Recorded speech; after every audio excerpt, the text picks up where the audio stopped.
Welcome once again to Daily Life Connection. Thanks for joining us. Yesterday we began to talk about God, the eye opener. Well, once you got your eyes open, that's a good thing. But if you're in the dark, you're still going to stub your toe on the furniture. You're still going to miss that first step and fall. And you're going to trip over something. We need two things. We need our eyes opened, our blindness cured, and then we need someone to turn the lights on. We need someone to provide light for us. I want to talk today about God, the light giver. God, the light giver. John chapter 1, one of my very favorites. It says that in Christ there was life. In Jesus there was life. And that life, John chapter 1, 2, was the light of all people, was the light of all people, everywhere. Powerful statement. In that same chapter, it says, the true light, Jesus, which enlightens everyone, was coming into the world. John chapter 8, verse 12, Jesus makes that powerful declaration. He said to the people, I am the light of the world. Whoever follows me will never walk in the darkness, but will have the light of life. He is the light of life. John 12 and 46. He just uses this phrase over and over again. And it's just so powerful for us. John 12 and 46. He says, I have come as light into the world, so that everyone who believes in me should not remain in the darkness. God, the light giver. In Jesus, he turned the lights on. Jesus turned the lights on.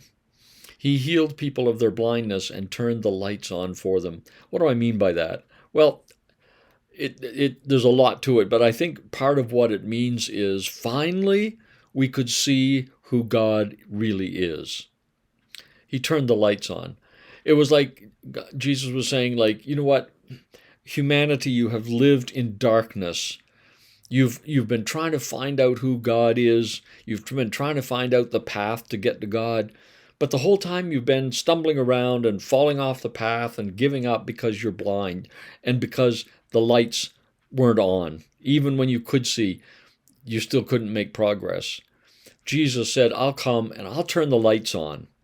I'll turn the lights on so people can see the reality of who God really is. So if you and I are going to know the heart of God, if we're going to really see God for who he is, we have to concentrate on Jesus, because he is the image of the invisible God. He is the exact representation of who God is.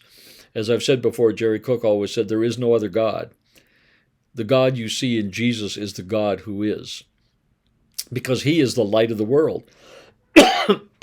When we look at Jesus, we're looking at God the Father in daylight, in sunshine. We're looking at him with clear vision, because Jesus is the light of the world.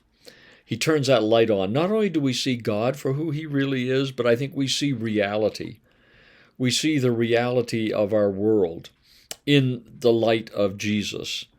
And we see people in a different way when we focus on who Jesus is and who he reveals the Father to be. He's just turning the lights on.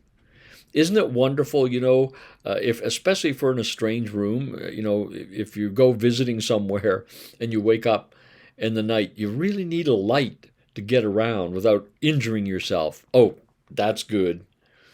When we don't walk in the light of Jesus, when we don't let his light be what reveals reality of Father and others to us and ourselves, then we end up stumbling around and hurting ourselves and stepping on others' toes.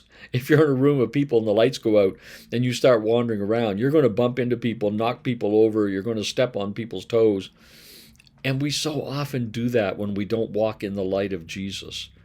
So the good news is he is the light. And the good news is, the fantastic news is, as Jesus said, he is the light of all people everywhere. He's the light of all people everywhere, the true light, which enlightens everyone.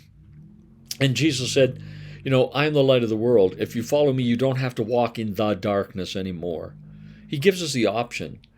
It's just a wonderful invitation It's like if I'm in a building and I don't know my way around and it's dark, and somebody says, "Oh, here is a flashlight. Here's a really good flashlight. It'll help you see your way." No, no, no, I'm fine. I can get around by myself. No, no, Jesus is the light of the world. Take hold of him. Take hold of him and let his teachings, his words, and his ways and his works enlighten us as to who the Father is and enlighten us to the world around us. He is the light of the world, God, the light giver. That's good news. Let's think about it. Let's think about how it impacts our life today. How differently I'm living right now because of seeing the Father through Jesus this year. How has he turned the light on in my life? That's something good to think about today and give him thanks for it. And we'll talk again tomorrow. God bless.